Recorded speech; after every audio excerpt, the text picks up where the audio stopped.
Jack and the Beanstalk. Long ago, in a quiet village surrounded by fields and hills, there lived a boy named Jack and his mother. They lived alone in a small, old cottage made of wood and stone. The roof leaked when it rained, the door creaked when it opened, and the fireplace was often cold. Still, it was their home. Jack's father had died many years before, and since then, life had been very hard. Jack and his mother were very poor.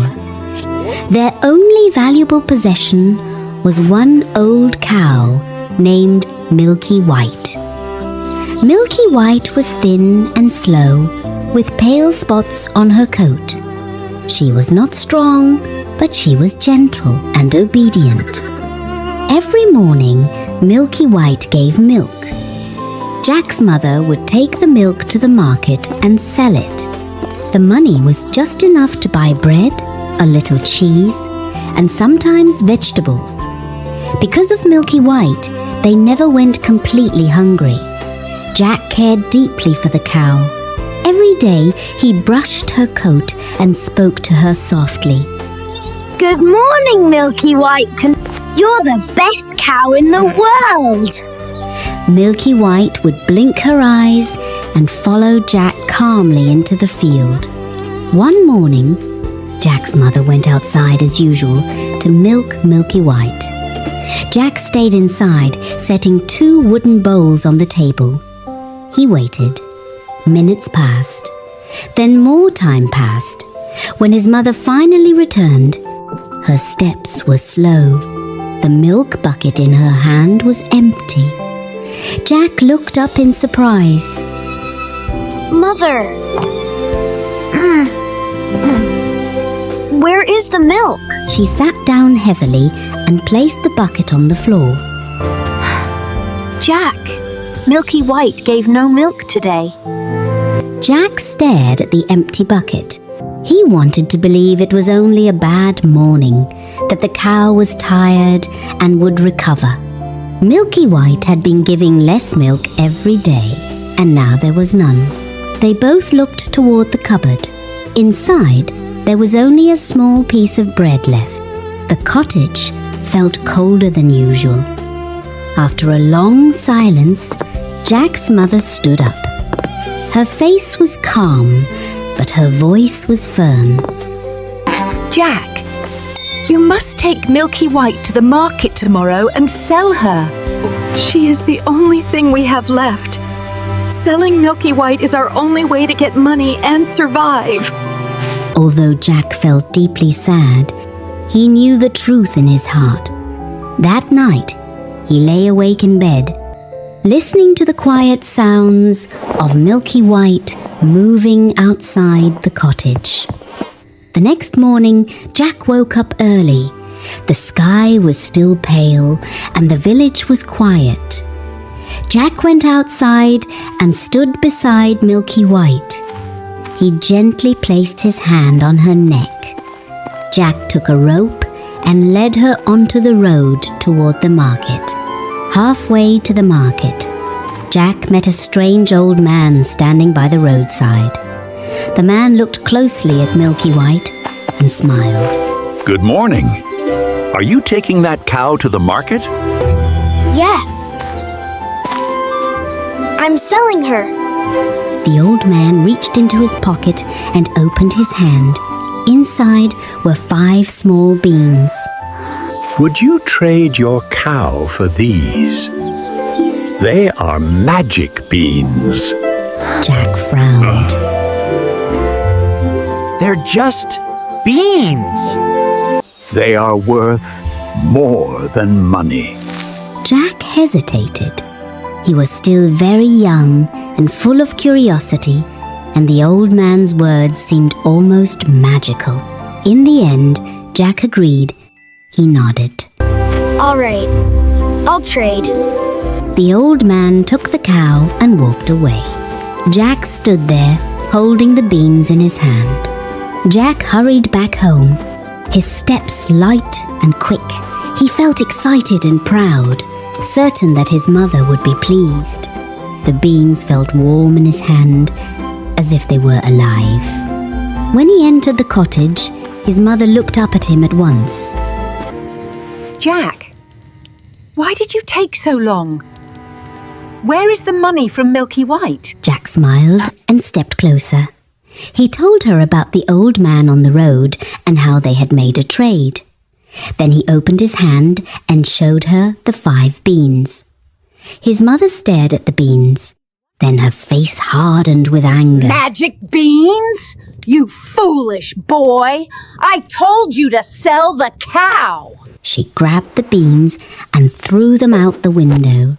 That cow was our last hope. Go to bed. We will talk tomorrow. Jack said nothing. He turned away slowly, his heart sinking. That night, Jack went to bed quietly. Outside the cottage, the 5 beans lay on the ground where his mother had thrown them.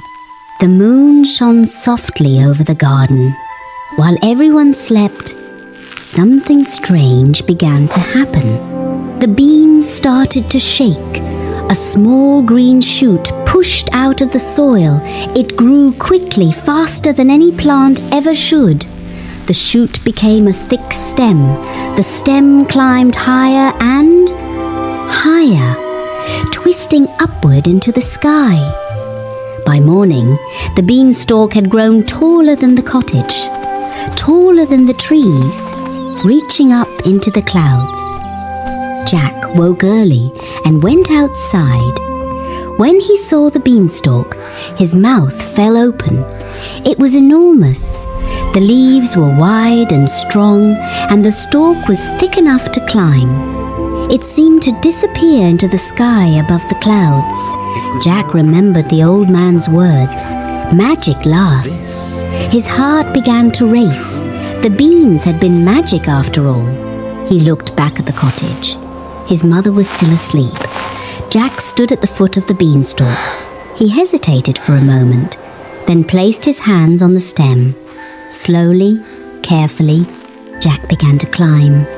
Up he went higher and higher, until the ground below disappeared and the clouds surrounded him. Jack did not know what waited above. Jack began to climb the beanstalk. As he climbed, the world below slowly grew smaller. The cottage, the fields, and the village faded into tiny shapes far beneath him. Jack kept climbing, passing through layers of soft white clouds. Higher and higher he went, climbing and climbing, until the world he knew was far behind. At last, the beanstalk ended. Jack stepped onto a broad green leaf and carefully jumped down onto solid ground. He found himself in a strange land, high above the clouds. The grass beneath his feet was thick and soft, shining faintly as if touched by light. Everything around him felt quiet and unfamiliar. Jack looked around, then began to walk forward. After a while, he saw something rising in the distance. A great castle slowly came into view, tall and grand, built of grey stone. A long road led toward it, and parts of the path were paved with silver stones that caught the light as Jack moved closer. Jack stopped and stared. He had never seen anything so large or so magnificent before. The castle door opened slowly. Jack quickly stepped back and hid behind a large stone near the wall. He held his breath.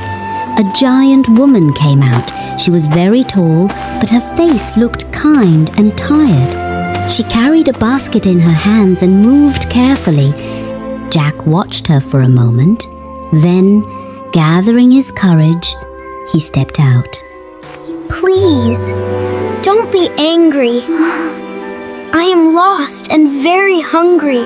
The giant woman stopped and looked down at him in surprise. She studied Jack's small, thin face and his worn clothes. Her expression softened. You are very small to be up here. This is no place for a human child. Jack lowered his head. He told her about his mother, the cow, and how he had climbed the beanstalk by accident. The giant woman sighed. My husband will be back soon. He is not kind to strangers. She looked around, then made her decision. Come inside quickly. I will give you some food, but you must hide. She led Jack into the castle. The great hall was huge, with a long table and a roaring fire. Everything inside was made for giants. The woman placed a piece of bread and a bowl of milk in front of Jack. The bread was as large as Jack's face, and the bowl of milk was enormous, made for a giant's hand. As Jack ate quietly, a heavy thump, thump, thump echoed from outside. The giant was coming home. The woman's face grew pale. Hide. Jack looked around in panic. The giant's wife quickly opened a large oven near the fire. It was cold inside and big enough to hold a small child. She gently pushed Jack in and closed the door just enough to hide him. Jack held his breath in the darkness. Heavy footsteps shook the floor. Thump, thump, thump. The giant entered the great hall. His voice was deep and loud. Fee-fee-fo-fum. I smell the blood of an Englishman. Be he alive or be he dead, I'll grind his bones to make my bread. Jack's heart pounded. He pressed himself against the cold stone of the oven and did not move. The giant's wife stood by the fire. You smell nothing but your supper. Sit down and eat. The giant growled, but he sat at the table. Soon the hall was filled with the sound of eating. The floor trembled with every movement. Inside the oven, Jack waited in silence. After his meal, the giant reached behind him and pulled out several large bags. He placed them on the table and opened them. Gold coins spilled out, shining in the firelight and forming piles across the table. The giant began to count. The sound of clinking coins filled the hall as the piles grew higher. From inside the oven, Jack watched in amazement. He had never seen so much gold in his life. Each coin was bigger than any money he had ever held. 700. The counting continued until the giant's voice grew slow. At last, his head fell forward and his breathing became heavy. He had fallen asleep. Jack pushed open the oven door and stepped out quietly. He walked to the table and took one bag of gold coins. Then he turned and ran. Jack left the castle, crossed the silver-paved road, and hurried to the beanstalk. He climbed down quickly, holding the bag of gold as he disappeared into the clouds. Jack climbed down the beanstalk until his feet touched the ground. The garden was quiet. The beanstalk rose high above the cottage, its leaves still reaching into the clouds. Jack hurried inside the house. His mother looked up in surprise. Jack? Where have you been? Without a word, Jack placed the bag of gold coins on the table and opened it. The coins spilled out, shining brightly in the small room. His mother froze. She stared at the gold, then at Jack. Where did this come from? Jack told her everything about the beanstalk, the castle in the clouds, and the giant.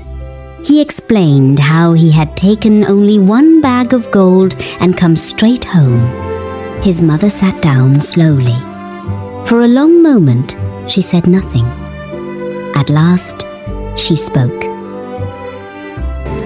This gold will help us, but that place is dangerous. You must never go back. Jack nodded. For a while, their lives changed. They bought food, the cupboard was full again, the cottage felt warm. But high above the clouds, the beanstalk still stood, and Jack could not stop thinking about what lay beyond it.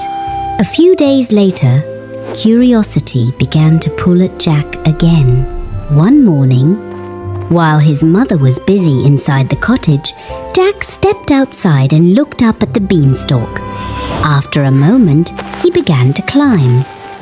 Soon, he passed through the clouds and reached the strange land once more. Everything looked the same, the wide grass, the quiet air, and the grey castle standing in the distance. Jack walked carefully toward the castle.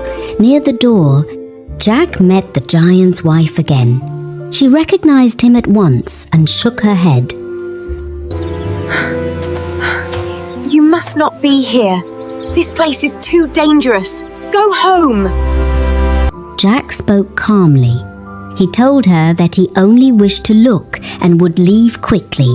He promised to be careful. The woman hesitated. After a long moment, seeing how politely, humorously, and cleverly Jack spoke, she sighed and allowed him to enter. When the footsteps began to shake the floor, the woman quickly opened a large cupboard and pushed Jack inside. There was a narrow crack between the doors, just wide enough to see through. Jack stayed still. The giant entered and sniffed the air. Fee-fee-fo-fum. I smell the blood of an Englishman. Be he alive or be he dead, I'll grind his bones to make my bread. The giant's wife stood firm. There is no boy here. You smell nothing but your supper. The giant grumbled and sat down to eat. After his meal, the giant reached for a large goose and placed it on the table. Lay, he said. At once the goose laid a golden egg. It landed on the table with a heavy clink. From the cupboard, Jack watched in amazement. The giant soon grew tired. His head drooped, and before long, he fell fast asleep. Jack waited. When the hall was silent, he slipped out of the cupboard and moved quietly to the table. He gently picked up the goose, holding it close. Then he ran. Jack dashed out of the castle, crossed the silver-paved road, and reached the beanstalk. He slid down as quickly as he could, carrying the goose with him. Down through the clouds he went, straight back toward home. When Jack reached home, he went straight into the cottage and placed the goose on the table. He looked at it and said softly, "Lay." Lay. At once, the goose laid a golden egg. Jack's mother gasped. She picked up the egg, hardly believing her eyes. Jack laughed in surprise. Both of them felt joy and wonder. From that day on, the goose laid a golden egg whenever Jack asked. Their lives became easier, and the cottage was never empty again. The beanstalk still stood tall outside the house. Each time Jack looked at it, a quiet curiosity stirred inside him. At last, one morning, he could not resist. Jack climbed the beanstalk once more. He passed through the clouds and reached the land above, where the grey castle stood as before. Near the door, he met the giant's wife again. She looked at him in surprise and said, You again? I promise this will be the last time. I just want to see the castle once more. After a moment, she let him inside. Inside the castle, Jack hid behind several large sacks of flour, staying very still. Soon, the giant entered. Fee-fee-fo-fum. I smell the blood of an Englishman. Be he alive or be he dead, I'll grind his bones to make my bread. The giant's wife told him it was only the smell of food. This time, the giant did not eat. Instead, he sat down heavily and pulled out a golden harp that could speak. He placed it on the table. Play. The harp began to play beautiful music. The sound was gentle and rich, filling the hall. From behind the sacks, Jack listened in wonder.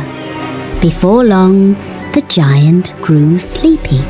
His eyes closed, and he fell fast asleep. Jack stepped out quietly and moved toward the table. He lifted the harp carefully and turned to leave. Suddenly, the harp cried out for help. Master, please help me! The giant woke at once. Seeing Jack, he roared in anger and leaped to his feet. Jack ran. He dashed out of the castle and raced toward the beanstalk, climbing down as fast as he could. The giant followed, shaking the stalk as he climbed after him. Jack reached the ground first. Being small and light, he climbed down much faster and more easily than the giant. Without stopping, he ran into the cottage, grabbed an axe, and rushed back outside. As the giant climbed lower, Jack struck the beanstalk again and again. After several strong blows, the beanstalk broke. It crashed to the ground, and the giant fell with it. The earth shook, and then the giant was gone forever. From that day on, Jack and his mother lived in comfort. The goose continued to lay golden eggs, and the harp filled their home with music. Their house was warm, safe, and full of joy. Jack never forgot his great adventure, and though the beanstalk was gone, its memory stayed with him for the rest of his life.